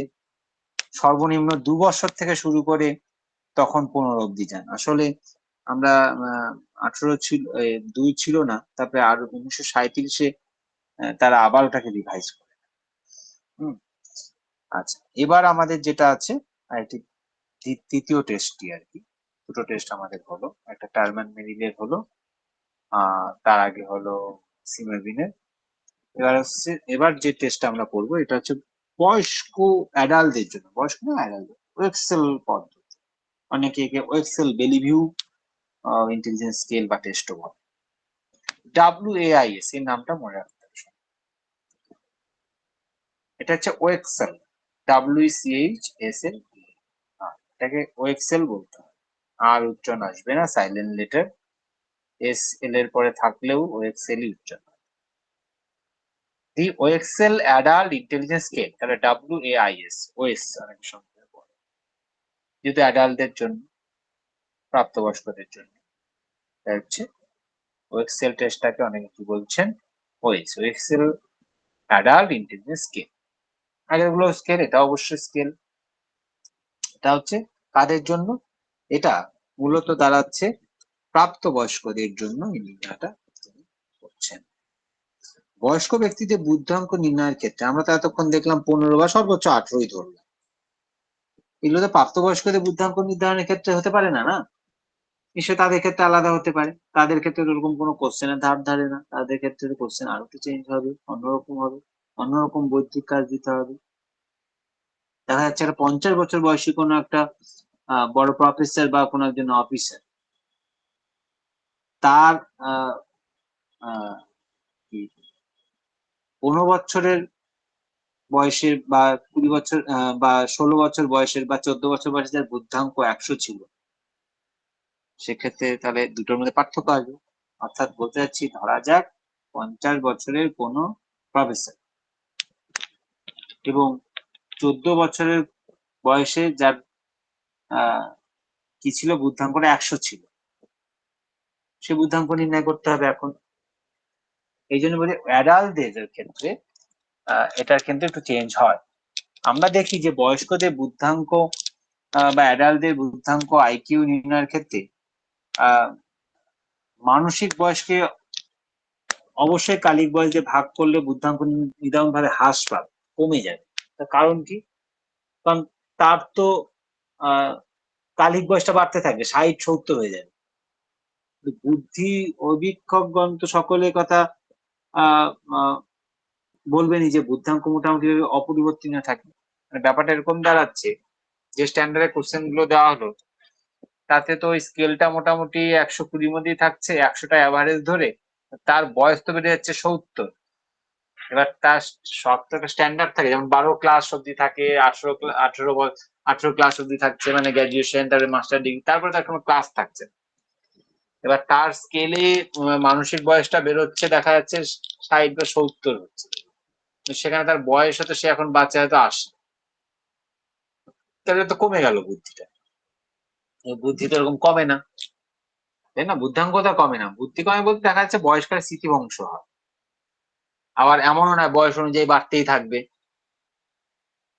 বয়স। আর এই স্কেলটাতে এমন যে যেহেতু বুদ্ধাঙ্ককে দিয়ে বয়স দিয়ে ভাগ, তাই এক্ষেত্রে আবার কমেই যাবে হিসাব মতো। তাহলে বয়স হলে কি কমে? সেটাও নয়। কোন জায়গায় সমস্যাটা বোঝা যাচ্ছে তো? তাহলে কিন্তু হচ্ছে না। তাই কি করা হলো, এখানে জার্মান মেরিলের পদ্ধতি অনুসরণ করলে 15কে মানসিক বয়স রূপে গণ্য করতে হবে, বা 14কে, যার 14 বয়সে বুদ্ধাঙ্ক 100 ছিল।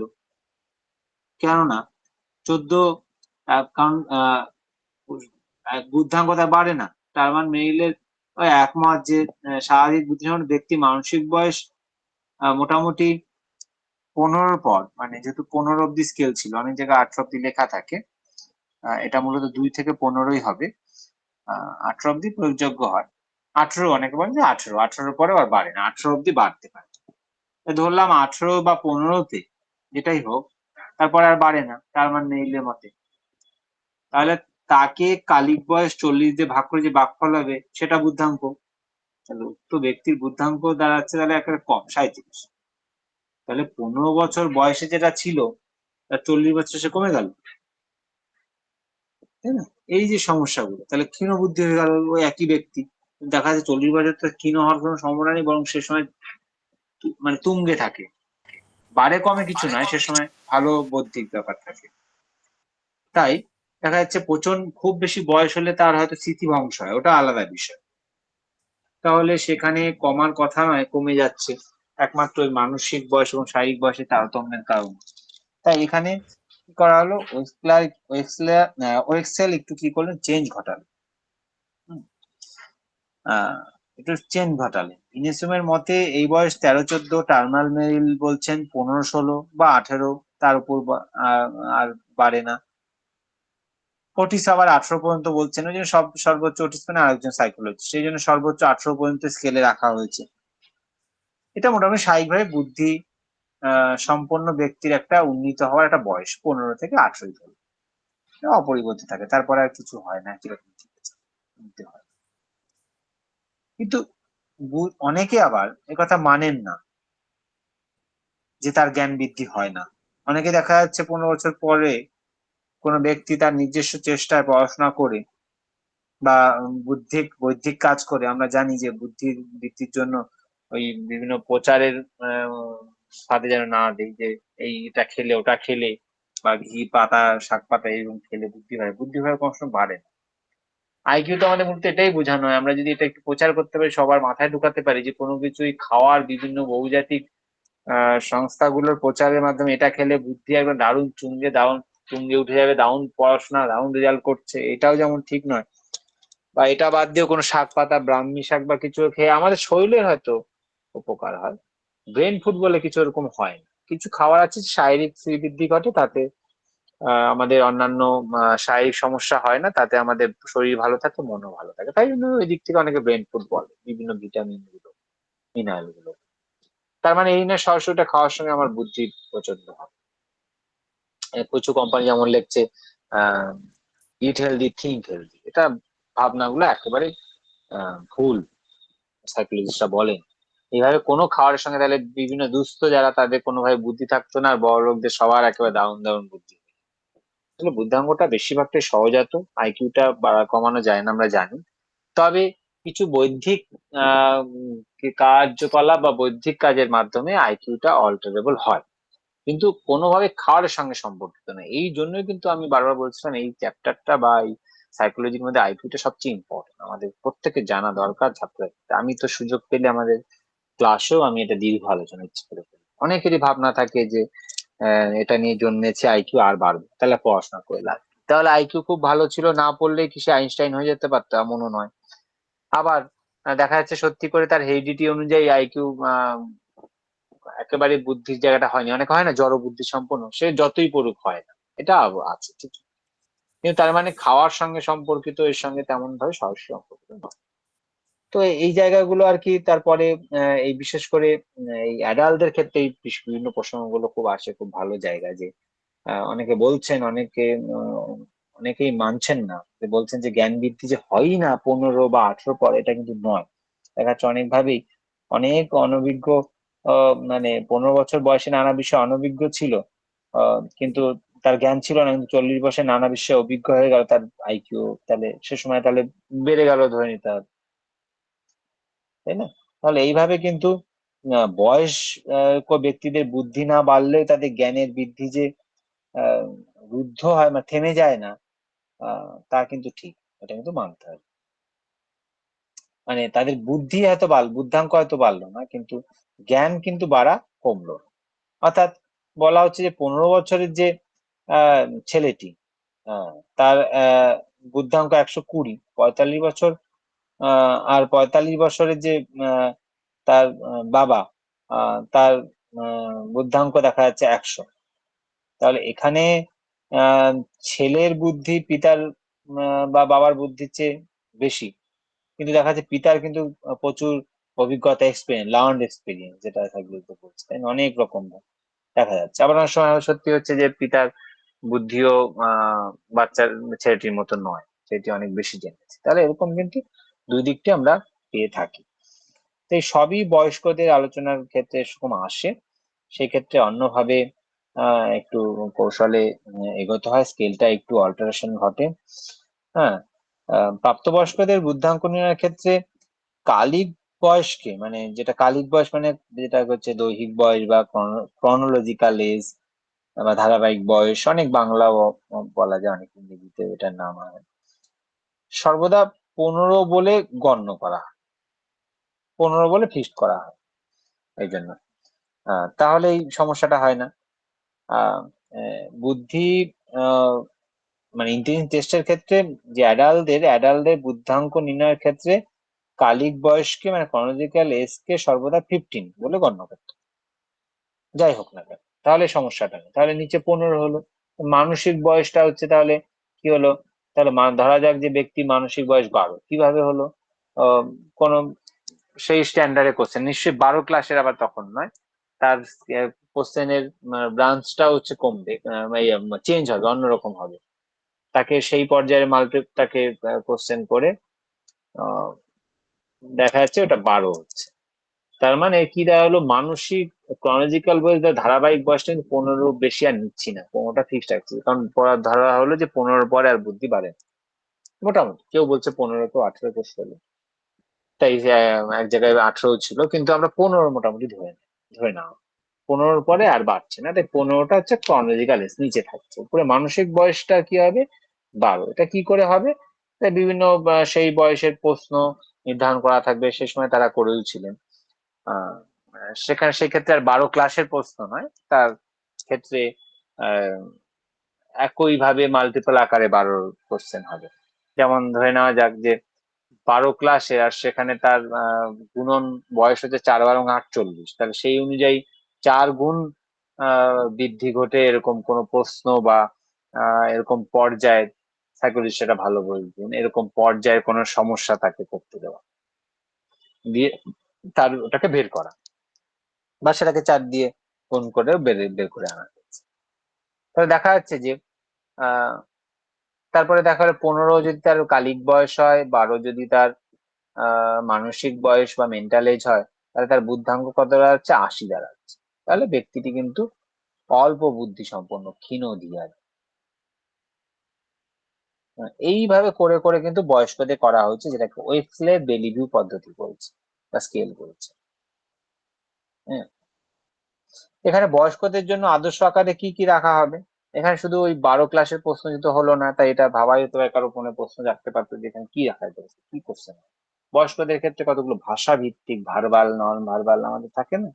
যেমন আমাদের চাকরি পরীক্ষা verbal, non verbal, reasoning, verbal মানে ভাষা বিশ্লেষণগত কোনো বিষয়, যেমন আমাদের ভাষা দর্শন বা ব্যাকরণের ভাষা, ভাষার মাধ্যমে ব্যাখ্যা বা ভাষার ব্যাখ্যা, ভাষাকেন্দ্রিক আলোচনা, কি নিহিত অর্থ, এই যে এরকম বিষয় রাখা মানে ভার্বাল বিষয়। কিছু পারফরমেন্স, কিছু খেলা হতে পারে, যেমন দাবার মতো, এবং আরো কিছু বৈদিক খেলা।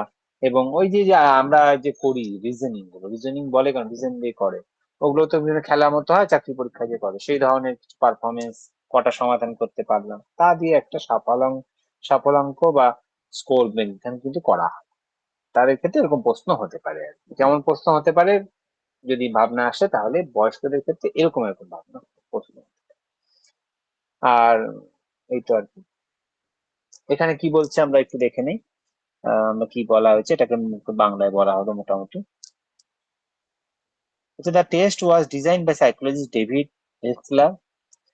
ডেভিড ওয়েবসলারের দ্বারা এটাকে করা হয়েছে,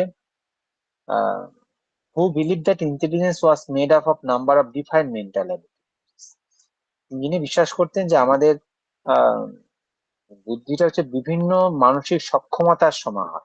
এই যেমন রিজনিং গুলো করছি, বিভিন্ন সমস্যার সমাধান করছি, rather than a single general intelligence factor. কোন একটা শুধুই সাধারণ একমুখী কোনো বৌদ্ধিক সমস্যা আহ, পরিবর্তে বরং অনেকগুলো সক্ষমতা মিলে কিন্তু আমাদের বুদ্ধিটা, লাইক দ্য ট্র্যাডিশনাল স্ট্যানফোর্ড বিনে টেস্ট, যে আমাদের গতানুগতিক স্ট্যানফোর্ড বিনে টেস্ট, যেখানে মেন্টাল এবং কর্নিকালেজ প্রথম বের হয়েছিল। ওয়েস মানে যে ওয়েকলার অ্যাডাল্ট ইন্টেলিজেন্স স্কেলটাও কিন্তু ওভারঅল স্কোর দিচ্ছে, এরাও স্কোর দেয় একটা, অবশ্যই বয়স্কদের ক্ষেত্রে।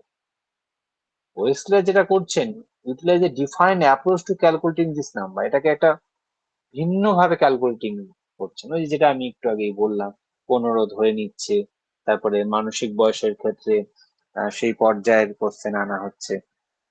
তা average score is fixed at 100, এখানেও ওই 100 ধরা হচ্ছে। অভিজ্ঞাত্মিক সাফল্যাঙ্ক হয়তো 100 হলে তাকে স্বাভাবিক বুদ্ধিসম্পন্ন গণ্য করা হচ্ছে, এখানে 100 ধরা হচ্ছে, মোটামুটি 100 subject, with approximately 2/3 of all score falling somewhere between 85 থেকে 115। তার মধ্যে দেখা যাচ্ছে 3/2 2/3 কি হচ্ছে এই 85 বা 115 মধ্যে থেকে পড়ছে, মানে কারো কম হচ্ছে কারো বেশি হচ্ছে, মোটামুটি 1/2 ওই গড়ে 100 থাকছে, আর বাকি 2/2 85 থেকে 115 মধ্যে পড়ে যাচ্ছে।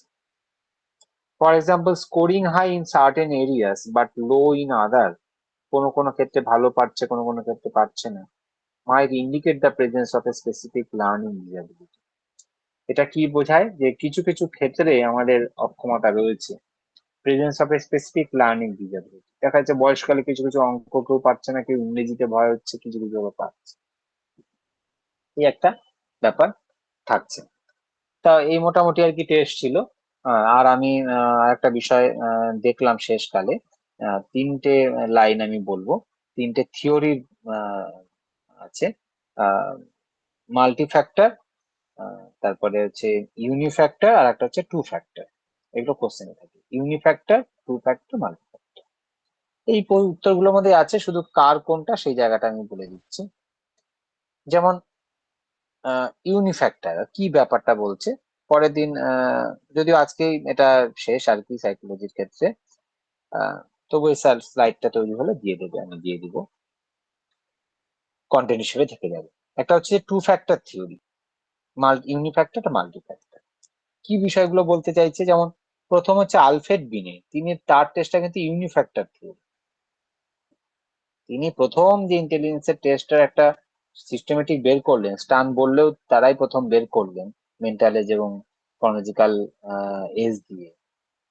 তার থিওরিটা কিসের উপর গুরুত্ব দিচ্ছে, এটা জেনারেল ফ্যাক্টর অফ ইন্টেলিজেন্স এর উপর, যে মোটামুটি to apply in all task, একটা জেনারেল ফ্যাক্টরের কথা বলছেন। ইউনিফ্যাক্টর মানে হচ্ছে একটা জেনারেল ইউনিভার্সাল, সবার ক্ষেত্রে একই রকম কোশ্চেন, একই রকম বিষয়, সবার ক্ষেত্রে সমানভাবে পদ্ধতিটা প্রয়োগ হবে, মেন্টাল এজ ক্রোনোলজিক্যাল এজ দিয়ে ভাগ করে। প্রথমে হোয়েসলার আগে তো এই ভাবনাটা ছিল না যে বয়স্কদের ক্ষেত্রে তো এরকম এটা ঠিকঠাক বেরোবে না, তাই যদিও তিনিও বুঝেছিলেন পরীক্ষা করতে গিয়ে, তাই তারা বয়সটাকে শুধু বেড়ে দিয়েছিলেন। তাই ইউনিফ্যাক্টর কেন, যেহেতু এটাকে কি হচ্ছে, general factor of intelligence to apply in all task, সব ক্ষেত্রেই যেহেতু এটা অ্যাপ্লিকেবল, এবং একটা ইউনিফ্যাক্টর ছিল, ইউনিভার্সাল। টু ফ্যাক্টরের ক্ষেত্রে আবার কি, চার্লস স্পিয়ারম্যান তত্ত্ব, তিনি আবার ইন্ডিভিজুয়ালের দুটো ইন্টেলিজেন্সের কথা বলেছেন, একটা জি ফ্যাক্টর, একটা এস ফ্যাক্টর। খুব সহজ মাথায় রাখতে হবে, জি factor and the specific intelligence which is called the S factor. G factor মানে জেনারেল ইন্টেলিজেন্স সবার থাকবে, স্পেসিফিক ইন্টেলিজেন্স মানে এস ফ্যাক্টর, কার থাকবে কার সেটা থাকবে না। তাই এটাকে টু ফ্যাক্টর থিওরি বলছে। তার ক্ষেত্রে বুদ্ধি হচ্ছে জি প্লাস এস, এই দুটো মিলেই থাকতে হবে, কিছু কমন যা সবার থাকবে, আবার স্পেসিফিক কিছু বুদ্ধি থাকতে হবে যার শুধু তার মধ্যেই থাকবে, তাকে নির্দিষ্ট ক্ষেত্রে তাকে ওটা সফল করবে এবং তার সেটা হচ্ছে পরিচয়, তাকে বাকিদের থেকে অনন্য বা আলাদা। টু ফ্যাক্টর থিওরি কথা বলছে, একটা স্পেসিফিক এর বলছে, জেনারেল। ইউনিফ্যাক্টরের ক্ষেত্রে শুধু জেনারেল বা ইউনিফ্যাক্টর ইন্টেলিজেন্সের কথা বলছে। আর স্পিয়ারম্যানের ক্ষেত্রে জেনারেল এবং স্পেসিফিক। মাল্টি ফ্যাক্টরের ক্ষেত্রে আবার কি, থর্নডাইক। এটার ক্ষেত্রে কি বলছে, এটার ক্ষেত্রে বলছে intelligence is composed of multiple independent mental abilities. হচ্ছে আমাদের বুদ্ধিটা নাকি বহুমুখী, বহু রকমের স্বাধীন মানসিক সক্ষমতার সমাহার, কোনো একমুখী কোনো জেনারেল কোনো অ্যাবিলিটি নেই। এখানে ওই ইউনিফ্যাক্টরের একটা বিরোধিতা করা হচ্ছে। টু ফ্যাক্টরের ক্ষেত্রে দুটো বলা হচ্ছে, আর মাল্টি ফ্যাক্টরের ক্ষেত্রে বলছে শুধু জেনারেল আর স্পেসিফিক নয়, বহুমুখী ফ্যাক্টর আছে, বহুমুখী বিষয়ে আছে, অ্যাবিলিটিস আছে, ওরা সিঙ্গেল জেনারেল অ্যাবিলিটি নয়। উনি বিশ্বাস করতেন, মানে এডওয়ার্ড থর্নডাইক, যে ইন্টেলিজেন্সের মধ্যে মূলত তিনটি সক্ষমতা রয়েছে, অন্তত তিনটি। টু ফ্যাক্টরে তো দুটো বলা হয়েছিল, এখানে মাল্টি ফ্যাক্টর বহু বলা হচ্ছে, অন্তত তিনটি। সেটা কি কি? সোশ্যাল ইন্টেলিজেন্স, সামাজিক বুদ্ধি, কোথায় কিভাবে কি আহ, কাজ করতে হবে, সোশ্যাল ইন্টেলিজেন্স। কংক্রিট ইন্টেলিজেন্স, একটা দৃঢ়, একটা ফার্মড একটা বুদ্ধি, একটা অ্যাবস্ট্রাক্ট ইন্টেলিজেন্স, কোনো মূর্তি নেই, যেমন কংক্রিটের ক্ষেত্রে একটা মূর্তি আছে, একটা ভাবনা, একটা আকার আছে, রূপ আছে। আর অ্যাবস্ট্রাক্টের ক্ষেত্রে একটু আগে আমরা আলোচনা করলাম, অ্যাবস্ট্রাক্ট ইন্টেলিজেন্সের ক্ষেত্রে কোনো রকম বিমূর্ত, কোনো মূর্তি নেই, কোনো আকার নেই, প্রকাশ নেই, কিন্তু সেই সম্বন্ধে ভাবনা, যেমন বিভিন্ন ভাব বিষয়ক বা বিভিন্ন বৌদ্ধিক বিষয়ক কবিতা বা সাহিত্যমূলক যেগুলো মূলত ভাবমূলক, সেগুলোর ক্ষেত্রে এটা হচ্ছে অ্যাবস্ট্রাক্ট ইন্টেলিজেন্স। এই তিনটেই মূলত বলছেন, তবুও এই ক্ষেত্রে অনেক বলছেন। মাল্টিফ্যাক্টর থিওরি মানেই যে বুদ্ধির অনেকগুলো দিক আছে, এই আর কি। আর কিছুই করে নেই, মনোবিদ্যা থেকে যেগুলো আসছে সম্ভাব্য সেগুলো সবই করা হলো। যদি কোনো এর মধ্যে থেকে অসুবিধা থাকে বলা যেতে পারে।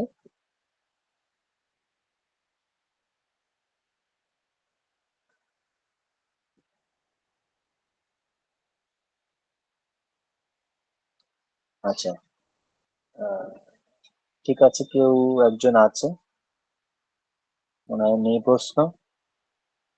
ঠিক আছে, তাহলে প্রশ্ন নেই, আমি এখানে রাখছি।